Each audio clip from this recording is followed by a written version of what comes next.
Good evening. Thanks for joining us. I'm Nolan Finley of the Detroit News. Christy McDonald's enjoying a little vacation time. Well, the circus hasn't left town yet. This week, the Wayne County Board of Canvassers refused to certify the Detroit mayoral primary results, saying that 18,000 votes weren't properly tallied. Now it's up to the state to again sort out yet another Detroit mess. The Board of Canvassers is expected to meet in Detroit early next week to certify the results, and that's where we'll start MiWeek tonight with contributor Stephen Henderson, editorial page editor of the Detroit Free Press, and our good friend Craig Foley, host of the aptly named Craig Foley Show on WDET Radio. Gentlemen, do you ever get tired of saying only in Detroit? It seems every election there is something that somebody's going to complain about, but this takes it to a new level.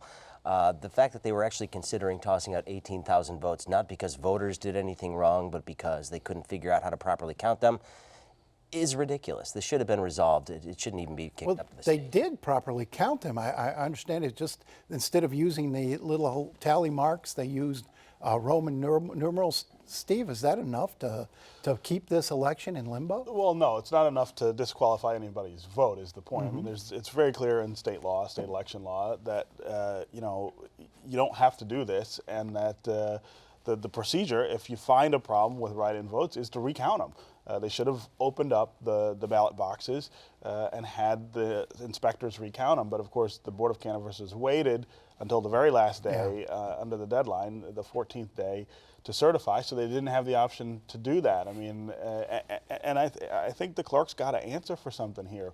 Why did it take so long? Where did this theory of disqualifying votes on such a thin legal ground come from? She hasn't said, and this was very close to a massive disenfranchisement.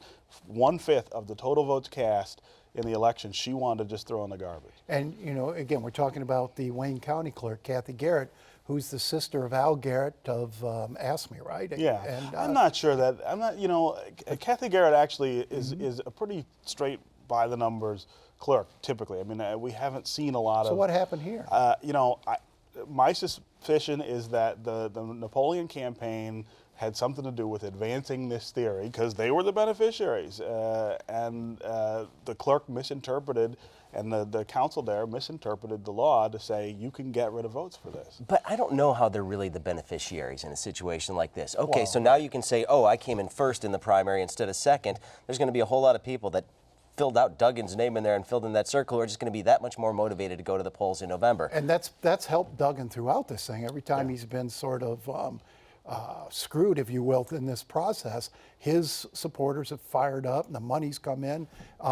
But if you look at this situation, I mean, Benny got his fanny kicked in that primary, and that's a hard thing to go out and talk about in this November campaign. This doesn't change it. Yeah, but if all of a sudden the conversation changed and he's out there saying, I was the #1 vote getter in the primary, it's a lot better than trying to claw your way back up from the hole he was in. I think that's what got his eyes big earlier this week when those numbers came out. Was all of a sudden you change the narrative of the fall campaign, and some of the Napoleon insiders were earlier, even before the canvassers were meeting, leaking that they were suspecting that this was coming, that there was some sort of overcount for Duggan, et cetera, et cetera. I don't think this all just happened by coincidence. There's some effort here to try to mislead, and I think we need to know the truth. But that's been the case throughout this election.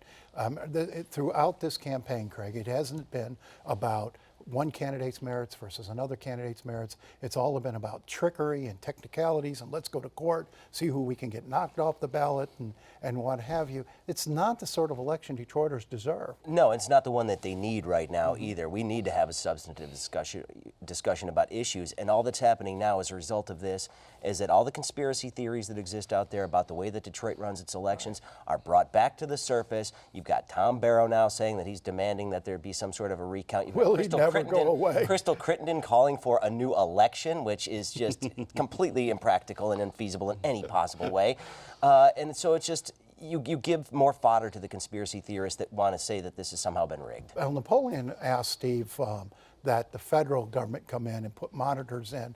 I mean, wouldn't that just certify Detroit's position as a third world entity? Well, yeah, I mean, but you know, there's no question that if there had been some sort of overcount in this election, if they had, there was some rumor that there were double counting of certain votes, if that kind of thing had happened, I think there's no question we should have federal monitors here. It's too serious. Could the state do the same thing? The state could play a role in that, I think. But the bigger issue here, I think, is, again, this idea on Benny Napoleon's part that to win, he's got to somehow reconfigure the way the votes get counted, reconfigure the way the election is managed. Really, what he's got to do, he's got to get more votes.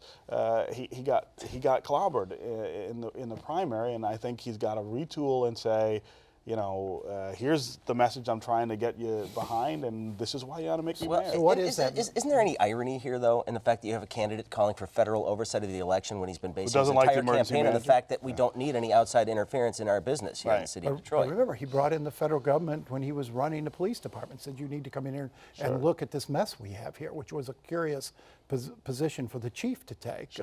But you talked about, Steve, you talked about Napoleon's message.